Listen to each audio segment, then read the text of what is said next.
1. 02:47 hours, downtown Los Angeles. They were on that particular street at that specific T intersection at that crazy hour because Scott James was hungry. Stephanie shut off their patrol car to please him. They could have been anywhere else, but he led her there, that night, to that silent intersection. It was so quiet that night they spoke of it. Unnaturally quiet. They stopped 3 blocks from the Harbor Freeway between rows of crappy 4-story buildings everyone said would be torn down to build a new stadium if the Dodgers left Chavez Ravine. The buildings and streets in that part of town were deserted. No homeless people, no traffic, no reason for anyone to be there that night, even an LAPD radio car. Stephanie frowned. "You sure you know where you're going?" "I know where I'm going, just hang on."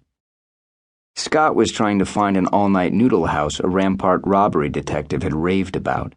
One of those pop-up places that takes over an empty storefront for a couple of months, hypes itself on Twitter, then disappears.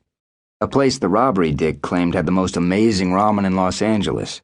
Latin-Japanese fusion, flavors you couldn't get anywhere else. Cilantro tripe, abalone chili, a jalapeno duck to die for. Scott was trying to figure out how he had screwed up the directions when he suddenly heard it. "Listen." "What?" "Shh, listen. Turn off the engine." "You have no idea where this place is, do you?" "You have to hear this. Listen." Uniformed LAPD officer Stephanie Anders, a P3 with 11 years on the job, shifted into park, turned off their Atom car, and stared at him. She had a fine tanned face with lines at the corners of her eyes and short sandy hair. Scott James, a 32-year-old P2 with 7 years on the job, grinned as he touched his ear, telling her to listen. Stephanie seemed lost for a moment, then blossomed with a wide smile. "It's quiet." "Crazy, huh? No radio calls, no chatter. I can't even hear the freeway." It was a beautiful spring night. Temp in the mid-60s, clear. The kind of windows-down, short-sleeve weather Scott enjoyed. Their call log that night showed less than a third their usual number of calls, which made for an easy shift, but left Scott bored. Hence, their search for the unfindable noodle house, which Scott had begun to believe might not exist. Stephanie reached to start the car, but Scott stopped her. "Let's sit for a minute. How many times you hear silence like this?" "Never. This is so cool. It's creeping me out." "Don't worry, I'll protect you." Stephanie laughed, and Scott loved how the streetlights gleamed in her eyes. He wanted to touch her hand, but didn't. They'd been partners for 10 months, but now Scott was leaving and there were things he wanted to say. "You've been a good partner." "Are you going to get all gooey on me?" "Yeah, kinda." "Okay, well, I'm going to miss you. I'm going to miss you more."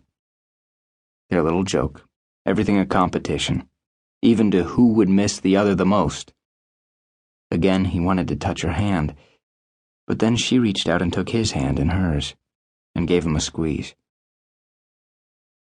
"No, you're not. You're going to kick ass, take names, and have a blast.